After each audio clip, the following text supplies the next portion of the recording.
Hello friends, स्वागत है आप सभी का। मैं उमाकांत आनंद। आज इस लेक्चर के अंदर हम लोग डिस्कस करने वाले हैं कंसीडरेशन अदर देन कैश, यानी कि issue of shares consideration other than cash. जो हमारा ये लेक्चर है, लेक्चर नंबर 7 है। इससे पहले 6 लेक्चर जो है वो अकाउंटिंग ट्रीटमेंट ऑफ शेयर की जो हम सीरीज स्टार्ट किए हैं, इस सीरीज के 6 लेक्चर्स ऑलरेडी अपलोड किए जा चुके हैं। आपसे रिक्वेस्ट है कि पहले आप उन 6 लेक्चर्स को एक बार देख लें, ताकि इसका जो कंसेप्ट है आपको और बेहतर समझ आए। एक बार अगर आप वो सारे लेक्चर्स देखेंगे तो शेयर का जो पूरा कंसेप्ट है आपको समझ आ जाएगा, फिर आपके लिए ये लेक्चर और ज़्यादा हेल्पफुल होगा। अगर आप चैनल पर नए हैं तो एक बार चैनल को आप सब्सक्राइब कर लें, ताकि मेरे अपकमिंग जो भी लेक्चर्स और वीडियोज़ हैं उनके नोटिफिकेशन आपको मिल सकें। तो लेक्चर को स्टार्ट करते हैं और देखते हैं कि कंसिडरेशन अदर देन कैश जो कंसेप्ट है वो क्या है और क्यों इंपॉर्टेंट है आपके लिए। देखिए, कंसीडरेशन अदर देन कैश के कंसेप्ट को अगर आप समझें तो आप बिल्कुल नॉर्मल लैंग्वेज में से आप समझ सकते हैं कि देखिए, मोस्ट ऑफ द टाइम क्या होता है कि जब कभी कोई कंपनी शेयर इशू करती है तो शेयर इशू करती है कैपिटल को कलेक्ट करने के लिए। यानी कि नॉर्मल अगर लैंग्वेज में कहें तो कंपनी कभी भी अगर शेयर इशू करती है तो शेयर इशू करने के पीछे जो मेजर रीज़न होता है that is capital. But some time क्या होता है कि कंपनी को कैपिटल के अलावा कुछ और चीज़ों की रिक्वायरमेंट होती है, यानी कुछ एसेट्स की रिक्वायरमेंट होती है। उस एसेट्स को जब कंपनी परचेज कर लेती है, उसके बदले में पैसे ना देके उसे इशू कर दे शेयर, तो उसे भी हम बोलते हैं कंसीडरेशन अदर देन कैश। यानी हम कैश ना लेके किसी एसेट के बदले में, किसी रनिंग बिजनेस को खरीदा उसके बदले में, या किसी और फॉर्म में जब हम पेमेंट करते हैं in form of shares, paid up shares, this is called consideration other than cash. यानी there are instant where a company entered into an arrangement, जब कंपनी एक अरेंजमेंट में इंटर होती है with the vendor from whom it has been purchased an asset। यानी कि जब कोई कंपनी किसी वेंडर या सेलर से कोई एसेट खरीदती है, where the latter agree to accept the payment in form of fully paid share, यानी जहां पर वेंडर जो है, सेलर जो है, इस बात से सहमत हो जाता है कि वो पेमेंट में कैश ना लेके कंपनी के फुल्ली पेड अप शेयर्स को एक्सेप्ट कर लेगा। So no such cases of receipt for issue of shares. तो उस केस में क्या होता है कि जब वो लोग कैश ना लेके शेयर्स को इशू कर ले, मतलब एक्सेप्ट हो जाते राजी लेने के लिए उसका पेमेंट शेयर के फॉर्म में, तो उसे हम बोलते हैं कंसीडरेशन अदर देन कैश। अब ये जो शेयर है वो डिपेंड करता है आपकी सहमति पे, आपके उस पर कंपनी की स्थिति पे कि शेयर आप प्रीमियम पे इशू कर रहे हैं या डिस्काउंट पे। यानी प्रीमियम पे भी इशू किया जा सकता है, डिस्काउंट पे भी इशू किया जा सकता है। इसका प्राइस कितना होगा ये डिपेंड करता है कंपनी की पॉलिसीज़ पे, उन दोनों के बीच में जो भी बार्गेनिंग हो जाती है उसके अकॉर्डिंग इसका प्राइस जो है वो डिसाइड करता है। मोटे तौर पे आपको कंसेप्ट समझ आ गया होगा। कंसीडरेशन अदर देन कैश क्या है कि नॉर्मल केस में जो शेयर इशू किया जाता है वो कैपिटल के लिए, लेकिन अगर कभी भी कोई भी कंपनी शेयर इशू करती है कैपिटल के अलावा किसी और चीज़ को के बदले में, पेमेंट के फॉर्म में, यानी कि कैश आप पे नहीं कर रहे, यहाँ पे कुछ आपने खरीदा, कैश की जगह पे आपने क्या किया, फुल्ली पेड अप शेयर उसको दे दिए, तो इस कंसेप्ट को हम बोलते हैं कंसीडरेशन अदर देन कैश को। इसको बहुत डिटेल में समझने के लिए हम लोग इसके पूरे फार्मूले को समझेंगे और फिर इसके हम लोग कुछ एक क्वेश्चंस भी सॉल्व करेंगे, ताकि ये चीज़ आपके लिए और बेहतर और क्लियर हो पाए। तो यहाँ पर देखिए किस तरीके से कैलकुलेट किया जाता है नंबर ऑफ शेयर।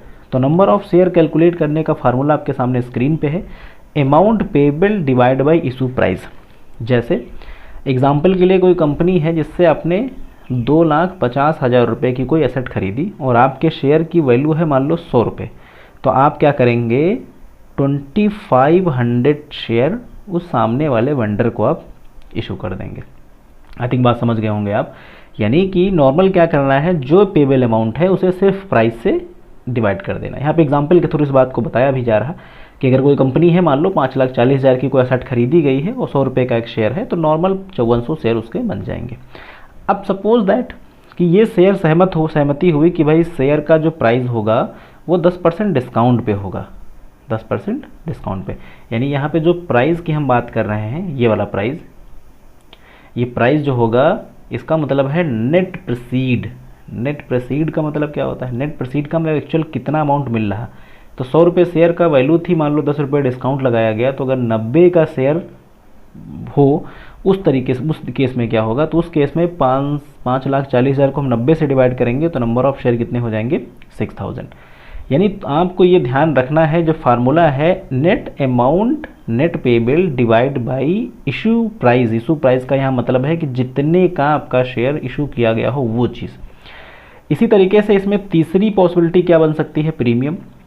मान लो कि अगर प्रीमियम हो 20 रुपये का, सपोज दैट कि 100 रुपये का शेयर हो और 20 रुपये प्रीमियम पर इशू हो, तो 120 का इशू हो सकता है। तो फिर 5,40,000 डिवाइड बाई 120 यानी फिर 4500 शेयर भी हो सकते हैं। तो ये 3 पॉसिबिलिटी बन सकती हैं अगर इसी ट्रांजैक्शंस को हमें करना हो। इन 3 केसेस हम लोग ऊपर देखें, एक बार आप फिर से इनको रिपीट करा देते हैं। 3 केसेस हम लोगों ने पार्टिकुलर डिस्कस किए, ये केस 1, ये केस 2, ये केस 3। इस केस में इशू जो था आपका पर वैल्यू पर था, 100 रुपये का है, 100 से डिवाइड किया गया। यहाँ पर डिस्काउंट पे था। इसी तरीके से जो केस सी हम लोगों ने देखा, यहाँ पे था आपका 20% प्रीमियम पे। तीनों केसेस में नंबर ऑफ शेयर निकालेंगे। अब इसका जो जनरल ट्रांजैक्शन होगा वो कैसे होगा, ये ही सबसे अहम है। तो जब आप कोई एसेट खरीदते हैं, हमने यहाँ मान लिया कि एक बिल्डिंग खरीदी गई है, एग्जाम्पल में बिल्डिंग दिया गया, तो जब कोई एसेट खरीदते हैं तो एसेट को डेबिट करते हैं। तो building account debit to Honda limited, जिस कंपनी से खरीदा उसका नाम आपने लिख दिया, ठीक है। दूसरी एंट्री हम आएगी पेमेंट की। तो दूसरी एंट्री हम क्या करेंगे, अब इसकी हम 3 चूँकि केसेस हैं, 3 अलग अलग केसेस में इसको सॉल्व करते हैं। तो पहला होगा Honda limited account debit to share capital account. यहाँ पर आपने क्या किया कि 5400 शेयर एट पर जो है आपने इशू कर दिया, ये पहला केस। अगर केस 2 बनता तो Honda limited account debit to discount on issue of shares and to share capital.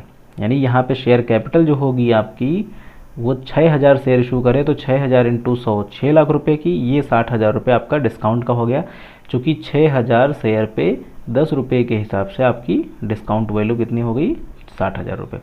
तीसरा केस जो होगा when share are issue at premium, तो क्या होगा Honda limited account debit to share capital to share premium. यहाँ पर 4500 ही share हैं, इसलिए 4500 इंटू 100 यानी ये हो गई शेयर कैपिटल। और अगर हम डिस्काउंट की बात करें तो सॉरी प्रीमियम की, तो 4500 इंटू 20 यानी कि 90,000 रुपये प्रीमियम। तो ये 3 अलग अलग केसेस में इस तरीके से इसका जनरल हम लोग बना सकते हैं। एक और एग्जाम्पल है जिससे इस चीज़ को और क्लियर किया जाए, जैसे कि Jindal and company purchase machinery from high life machinery limited for ₹3,80,000 as per the purchase agreement ₹20,000 were paid in cash, यानी 20,000 रुपये नगद देना है एंड बैलेंस के लिए शेयर इशू करना है 100 रुपये का एक शेयर। 3 केसेस में इशू किया जा सकता है, पर वैल्यू पर 10% डिस्काउंट और 20% प्रीमियम पे। तो सबसे पहले हम क्या करें, तीनों केसेस में शेयर एक बार निकाल लें ताकि बार बार निकालने का जो सिस्टम है वो ना करना पड़े आपको। तो पहले क्या करते हैं हम लोग, सबसे पहले निकालते हैं पहले केस में। तो भाई अगर आप 3,80,000 की कोई चीज़ खरीद रहे हैं, 20 दे दिया नगद, कितना बचा 3,60,000। इस 3,60,000 को चूँकि 100 रुपये का एक शेयर है तो बचेंगे शेयर कितने, 36,000।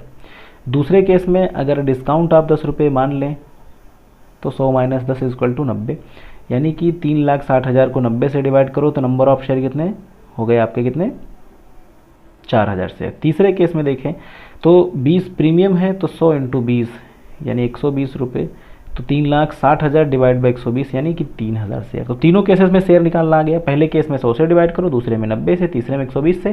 पहले में क्या था पर वैल्यू, दूसरे में डिस्काउंट था, तीसरे में क्या था आपका प्रीमियम था। इसको अगर जनरल फॉर्म में कन्वर्ट किया जाए तो कैसे एंट्री बनेगी, पहली entry bank machine account debit, machine खरीदी आपने, to bank account to high life machine limited. तो 3,80,000 की मशीन थी, नगद कितना दिया 20,000, रिमेनिंग कितना 360 जो कि बाद में पेमेंट होगा। केस 1 देखिए, जब इन्होंने इशू किया है एट पर वैल्यू पर, यानी कि हाई मशीन लिमिटेड यानी vendor account debit to share capital 3,60,000 जो कि पर वैल्यू पर गया है, इसलिए 36,000 शेयर इशू किए गए, 3600 शेयर इशू किए गए।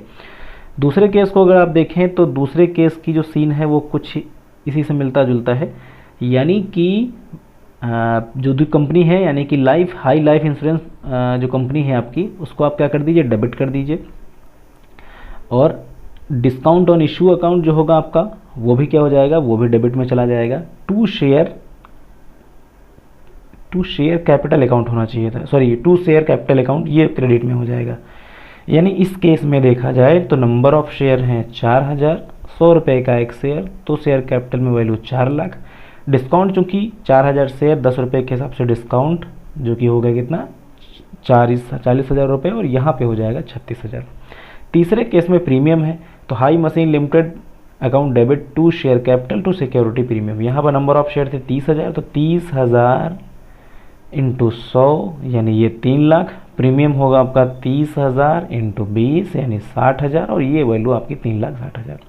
तो आई थिंक आपको ये कंसेप्ट जो है समझ आ गया होगा, क्योंकि बहुत टेक्निकल चीज़ें नहीं है, सिर्फ आपको ध्यान से इस चीज़ पे काम करना है। मुश्किल इसमें कुछ भी नहीं है, अगर आप ठीक तरीके से इसको समझे होंगे तो आपको पूरा कंसेप्ट जो है समझ आ गया होगा।